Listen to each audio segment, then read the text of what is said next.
Hello, this is Harwin from IC Wolf. Today we're talking about compliance. So, a lot of times you might be thinking, or you might be hearing an infomercial where the person is trying to get you to say yes, yes, yes, or maybe the old school sales techniques that just tell you to get a yes from the customer or ask two, three questions where they answer yes. And as cheesy as it sounds, it does usually work, so that is why they have been using it for a long time. And just because it is something that everyone is using, is not something that you should ignore also. But you can be clever about it, so that clever is a bad word, but you can be elegant about it. And you should use it in a sales conversation, like maybe instead of trying to ask the same questions like yes, yes, yes, like is your name this, see, is your this, you can ask for normal general questions or assumptive questions so that people answer yes or no. So those can be an elegant way of using those yes, yes, yes questions here. And let's talk about compliance. So compliance, basically you're getting someone to do what you're asking them to do. So compliance can be, you can check in a conversation or maybe at a call that whether the person is yes or no. A lot of times people might say yes on your face on a call to just say that yes, just maybe a lot of people have trouble saying no. But with compliance, you can check whether the person really wants it or is interested in it. So if you use compliance, you can ask them to maybe send a document or just spell their name out, or maybe do a small task basically to check whether they are interested in it, or maybe they're just saying yes for the sake of saying yes, or they're having trouble saying no. So you can check using that, so that a lot of time you don't have people flaking on you in the sense that just or not answering your calls later, just saying yes, yes, yes, and then not doing this. So testing compliance is a great way to do that. A lot of times organizations or HR people, usually what they do is instead of they usually have the resumes in their hands, but they still ask you the same questions. They usually, a lot of time, they don't care for the question. They're checking your compliance. They're trying to build their authority over you. So those kind of things, those big uh, organizations and corporates, they are very good at it.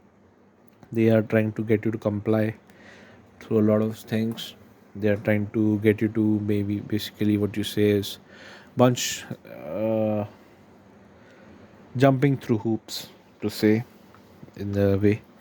So those kind of things, you might like it or not like it, but at the end of the day, these are sales techniques. Whether they're used for good or bad, that is up to the person. But compliance is something that you can use in your conversation, and you should use, so that maybe you get less flake rates and less people not returning your calls.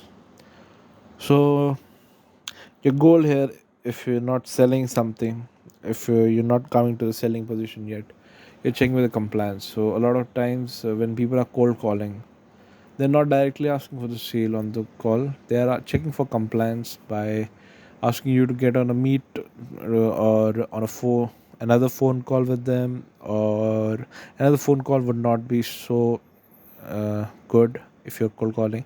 But they're trying to set you to send some material over, or try to meet, so that they can check if the person is really interested or not. So those are also the things that are checking for compliance. If a person would not be interested in meeting with them, they definitely would not be interested in listening to a sales pitch with them or buying something. So these are how you're checking for compliance all the time. So those kind of things you have to keep in mind. These are important things. It's not as important as maybe finding out the values and those kind of things. But if used right, they make the your sales a lot of smoother, and you're able to figure out whether and get a better judgment than your competitors whether the person is interested or not, so that if you weed out the people who are not interested, you can spend more time focusing on people who are interested, and that might save you a lot of time. So those kind of things are important. If you're playing on the top 5%, 10% level, those can make a lot of difference. So that's all. Try to use it. This is a basic concept. It applies all over your other kind of lives also. It's a social skill that might apply. So when you're going out tomorrow, or whenever you're going out, try to see it in your real life how compliance is working, how people are using it to build authority and checking compliance with people. Maybe in schools they do this a lot of time to the students. They have to wear the same uniform and this code in the morning. They have to march and those kind of things. So it's there all around you. Next time, try to see it and understand it, how it is used, why it is used. So you'll have a better idea of getting the concept of compliance, and you'll be better able to use it as a negotiator. Thank you for listening to SU Wolf. This is Arvind signing out.